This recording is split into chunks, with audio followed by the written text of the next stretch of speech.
howlgalkani oo ahaa mid qorshaysan ayaa waxaa fuliyey kumaandooska xoogga dalka ee Gorgor waxaana ay ka sameeyeen deegaano hoos yimaada degmooyinka Balcad iyo Afgooye ee gobolada Shabeellaha Dhexe iyo Shabeellaha Hoose. ujeedka howlgalkan ayaa ahaa burburinta saldhigyo ay ku lahaayeen nabadiidka Al-Shabaab deegaanadaasi hoostaga Balcad iyo Afgooye. ciidanka ayaa intii howlgalku uu socday waxa ay ku burburiyeen bara Al-Shabaab ay dadka shacabka kaga qaadi jireen lacaga baad ah kuwaas oo gabi ahaanba cagta ay mariyeen. ciidanka kumaandooska xoogga dalka ayaa sidoo kale waxay howlgalkaasi qorshaysan ay ku qarijiyeen 6 ka tirsan maleeshiyaadka Al-Shabaab uu ku jiro horjoogihii maaliyada deegaanada u dhaxeeya Balcad iyo Afgooye kaasi oo lagu magacaabi jiray Cabdiraxmaan Cabdalla Abu Ayman.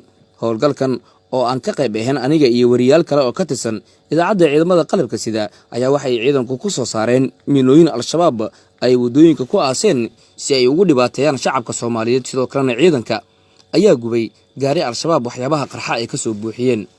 Cabdi Fataax Aqyaar, warbaahinta codka ciidamada qalabka sida gobolka Shabeellaha Hoose.